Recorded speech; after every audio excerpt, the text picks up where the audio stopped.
Olá, sejam bem-vindos. Começando mais uma aula de história. Estamos chegando junto aqui para a gente dar início aqui a mais uma semana de trabalho. E na nossa aula de hoje nós vamos dando continuidade à nossa matéria sobre a Roma Antiga. E hoje precisamente nós vamos falar sobre a expansão romana. O que seria expansão romana? Seria o crescimento da Roma Antiga, que foi assim absurdamente falando, foi muito grandioso e teve aí muitas coisas positivas e coisas negativas também. Mas isso a gente vai falar daqui a pouquinho sobre a expansão romana, porque na aula anterior eu pedi que vocês fizessem para mim uma atividade para vocês estarem treinando para o nosso simulado, que foi na última sexta-feira, e vocês fizeram para mim a atividade da apostila de vocês, e eu vou abrir nossa aula de hoje, então, corrigindo essa atividade da nossa aula de hoje, né, que eu pedi que vocês fizessem, então, na semana passada.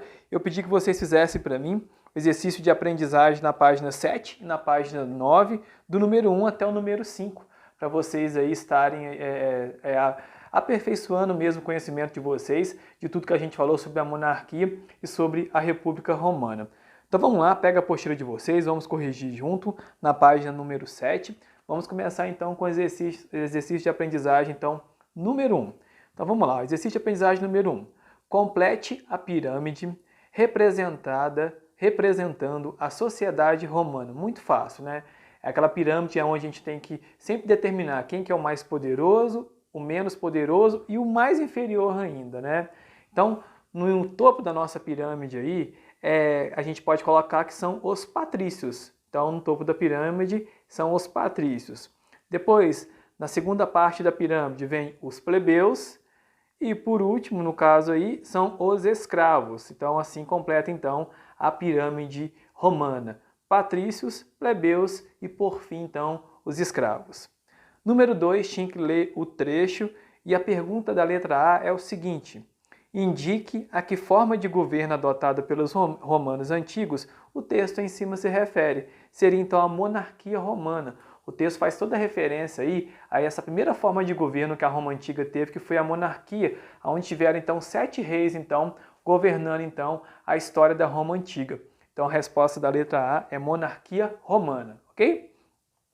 Letra B. Cite que instituição política escolhia o representante político dessa forma de governo. Qual instituição política fazia da mesma forma aí? Seria então a monarquia, que escolhia então o Senado, é isso mesmo.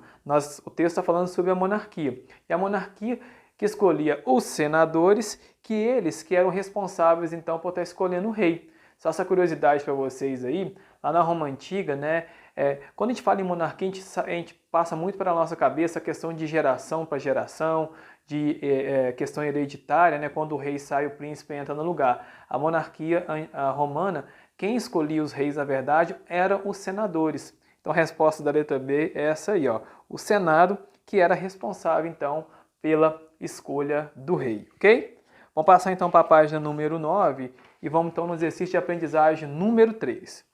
Número 3, tinha que ler o texto sobre República Romana e a pergunta era o seguinte: de acordo com o texto e com seus conhecimentos prévios, explique qual era o poder do povo na República Romana. Qual que era a função do povo na República Romana?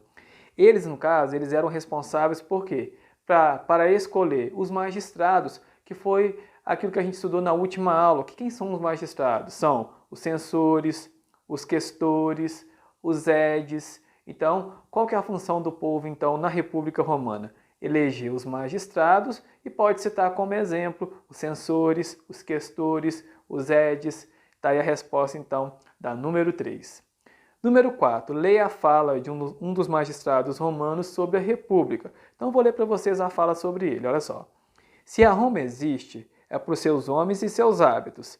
Sem nossas instituições antigas, sem nossas tradições veneradas, sem nossos singulares heróis, teria sido impossível aos mais ilustres cidadãos fundar e manter, durante tão longo tempo, a nossa república. Então a pergunta da letra A, do número 4, é o seguinte: o autor do texto tem uma visão positiva da República Romana? Vocês acham que ele tem essa visão positiva? Justifique sua resposta. Sim, ele tem uma visão positiva da República Romana. Por quê? Porque no texto mesmo ele vai citar a valorização da questão do homem estar se destacando, sendo representado no poder na República Romana. Então sim, ele tem uma visão positiva e um exemplo que a gente pode citar, pois ele valoriza a questão do homem estar à frente, sendo representado então pelo povo, pelos cidadãos romanos, tá bom? Então aí a resposta no número 4. Número 5 e a última, tinha que ler também o texto sobre a República e a letra A fala o seguinte: explique com suas palavras o conceito de república apresentado acima. Pode ser do seu jeito, se tiver parecido ou de acordo com o que eu vou falar aqui também, pode considerar a questão como certa, tá bom? Então o que seria então a república falada em cima aí? A república seria o chefe que foi eleito então direto ou indiretamente pelo povo. Então, no meu conceito, com as minhas palavras, se você escreveu parecido, tá certinho, tá bom? É o chefe eleito direto ou indiretamente pelo povo, ok? Letra B. Compare o funcionamento da República Romana ao conceito de república que você explicou no item anterior. Então, vamos comparar o que era a República Romana e o que você explicou com suas palavras. O que você poderia ter explicado aí? Que na Roma Antiga, no caso, os republicanos eram magistrados e eram eleitos por assembleias. Então era a forma da Roma Antiga. Eles eram magistrados e eram eleitos pela assembleia. Sendo assim, os chefes de Estado eram formados por um colégio de pessoas. É assim que funcionava na Roma Antiga. E a forma que você escreveu no anterior, né, que era eleito indiretamente pelo povo, dá para entender que é um pouco parecido assim, não é mesmo? Olha lá, na Roma, os republicanos, no caso, eram magistrados e eram eleitos por assembleias, que nada mais eram feitos então pelo povo, ok? Tá aí a resposta então da letra B, na número 5, para a gente fechar então essa série de atividades sobre a Roma Antiga que a gente está estudando, ok? Então vamos lá, na semana passada vocês fizeram para mim o simulado aí que caiu questão da Grécia e essa parte da introdução da Roma Antiga que fala sobre a monarquia, que fala sobre a República Romana. Hoje então nós vamos estudar sobre a expansão romana. O que seria a expansão romana? O crescimento dos romanos, que foi dentro da República Romana que isso aconteceu, que foi onde começaram a conquistar várias terras, vários territórios, e a gente vai observar de que forma que foi feita então essa conquista então da expansão romana na minha explicação de hoje. Então vamos lá, o processo de expansão e conquistas não foi muito fácil. Então não vem pensando você que foi fácil, que foi muito prático, não, que não foi dessa forma não. E nem rápido também. De fato, depois de submeterem toda a Península Itálica, os romanos tiveram então se confrontar com o poderoso Cartago. Então, o primeiro passo que os romanos tiveram para conquistar foi a Península Itálica, que foi de maneira primordial onde tudo começou. E logo depois dessa conquista então na Península Itálica, começa então a conquista por Cartago. E a gente pode analisar que essa conquista, né, que começou na Península Itálica, não foi muito fácil e nem foi muito rápida, não. Teve todo um processo a ser feito aí por causa de quê? Por causa de resistência, por causa de combate. E já adianto para vocês que teve sim guerra de conquista por parte dos romanos, sim. Vamos lá nas conquistas externas, então, que aconteceu então dentro da Roma aí. Tiveram então as guerras púnicas. O que seriam então as guerras púnicas aí? Foi uma série de 3 conflitos militares entre Roma e Cartago. Então, essa parte externa da conquista romana foi entre Roma e Cartago, que é uma cidade-estado pertencente então à Fenícia, que ocorreu entre os anos de 264 a.C. a 146 a.C. E ganharam então este nome, pois os romanos chamavam então todos os cartaginenses de púnicos. Então, por isso chamavam então guerras púnicas. Então, o que seria então guerras púnicas? Seria a guerra, o combate entre os romanos e quem pertencia então, no caso aí, a Cartago, que ganhou esse nome então de guerras púnicas. Foi um combate, né, que, olha só quanto tempo que durou, de 264 até 146 a.C., foi tantos esses anos de combate até Roma então ganhar e conquistar esse território então de Cartago. Então, a conquista romana, seja ela interna, seja ela externa, foi muito então de combate, foi muito feito de guerra. E quando você entra numa guerra, né, eu acho que ninguém entra numa guerra para perder, todo mundo quer ganhar numa guerra, vale tudo para você ganhar, vale tudo que é tipo de artifício, de artimanhas, ou até mesmo de instrumentos mesmo, para você estar combatendo o seu inimigo e tendo então um bom êxito aí. Os escravos, como eu já adiantei para vocês, eles eram prisioneiros de guerra. Então toda vez que acontecia uma guerra, por exemplo, aconteceu as guerras púnicas, os escravos que eles queriam trazer para trabalhar para eles, seja para uma construção ou até mesmo para estar lutando numa possível futura guerra, eles eram conquistados e prisionados através então de guerras. Então todos os escravos aí eram obtidos através de guerra. Aí eu separei esse vídeo para vocês, bem interessante, que vai mostrar para a gente, né, que é um pedaço de um filme, que mostra para a gente como que era esse combate, como que era essas guerras, e logo depois eles viravam então escravos, ok? Vamos assistir o vídeo que eu separei para vocês, logo depois a gente volta aqui. Pisando areia como gladiadores é a posição mais elevada que o escravo pode ter. Provem seu valor. Conquistem a marca da irmandade.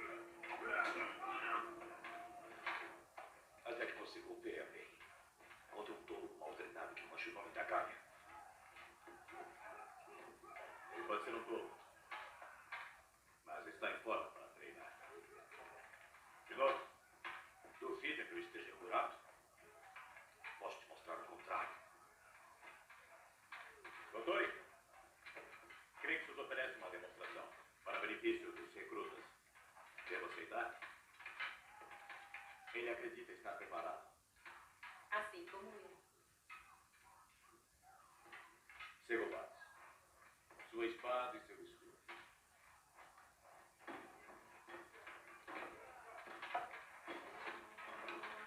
Atenção!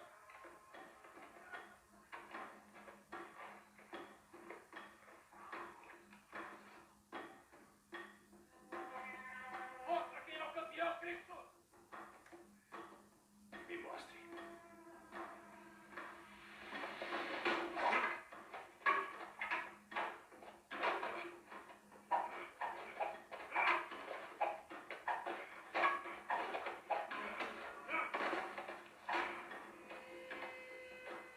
Ele ataca cegamente.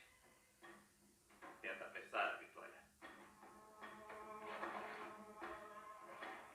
Isso é contra um bom treinamento.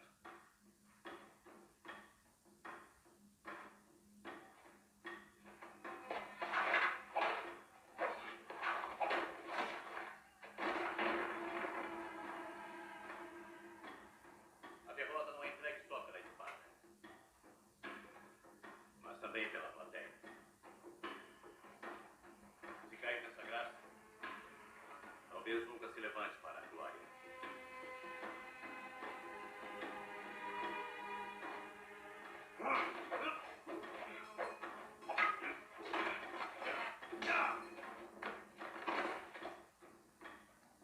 O verdadeiro gladiador é ensinado a abraçar a dor e o sofrimento.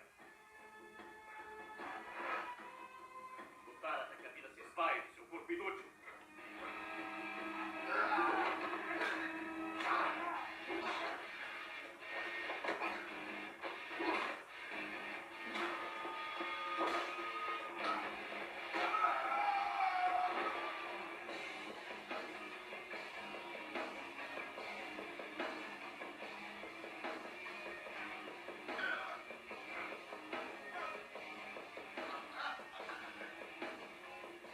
Aprenda com esse homem. Ou compartilhe seu destino. Spartacus, volte ao treinamento. Dominus.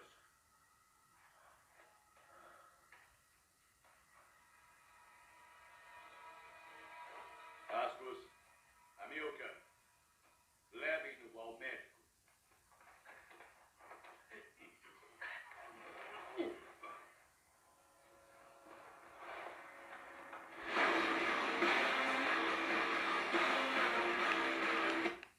Tá, gente, isso é um trecho de um filme, né, que mostra pra gente aí como que era o treinamento ou como que eram então as guerras no qual eles traziam então logo depois que eles venciam ou se não, né, tinha aí êxito em uma guerra, trazia então algumas pessoas para trabalhar como escravo para eles. E o escravo trabalhava de várias formas, como eu já disse para vocês, ou em construções, ou até mesmo ajudando eles em umas futuras guerras aí. Então era dessa maneira que era então os escravos eram aprisionados. Uma maneira que era bem interessante nessas guerras, que era bem utilizado nessa expansão romana, era a utilização das catapultas. O que seriam as catapultas? Seria esse instrumento bélico aqui, no qual eles atiravam dentro, né, desse recipiente aqui redondo, pedras em chamas, né, no qual chegava então a destruir então, o seu inimigo. Então, como eu disse para vocês, era uma guerra de reconquista, de conquista de outros territórios, então valia tudo. E foi justamente nessa parte da nossa história que surge esse instrumento então chamado então catapultas. Mas sobre as catapultas, eu não vou aprofundar muito com vocês na nossa aula de hoje não, que na nossa próxima aula nós vamos fazer uma atividade bem lúdica, bem interessante sobre catapultas, que eu tenho certeza que vocês de casa, vocês aí na nossa aula de hoje, vocês vão gostar muito de estar fazendo aí, que vai ser uma atividade bem legal, no qual você vai usar instrumentos mesmo que você tem em casa e vai talvez criar a sua catapulta aí na nossa próxima aula, no nosso próximo encontro, ok? Então, sobre as catapultas e sobre mais essa questão de conquistas, nós vamos aí aprofundar então a nossa próxima aula, ok? Mas para a gente aí, né, tá dando aí continuidade à nossa série de atividades da apostila de hoje sobre a expansão romana, eu queria que vocês então fizessem na apostila de vocês, na página 13, o exercício de aprendizagem número 6, número 7 e número 8. São 3 atividadezinhas aí para a gente concluir um pouco sobre a expansão romana que a gente falou na nossa aula de hoje. Então, página 13, exercício de aprendizagem número 6, número 7 e número 8, ok? Capriche nas atividades aí, não deixe de mandar foto, viu? Tem gente aí que está enrolando, que está mandando até foto em branco aí para registrar que fez a atividade. E se for comprovado que você está mandando foto em branco, alguma coisa assim, você não vai levar a pontuação de atividade e pode ser prejudicado com a nota no final do bimestre, tá bom? Então capriche nas atividades aí, que a nossa próxima aula eu volto corrigindo com vocês então, e nós vamos fazer uma atividade bem legal aí sobre as catapultas, que eu tenho certeza que vocês vão gostar muito, ok? Vou ficando por aqui. Espero vocês então na nossa próxima aula, nosso próximo encontro, para a gente estar dando sequência então sobre a história da Roma Antiga, ok? Bom trabalho na atividade de vocês e até a próxima aula.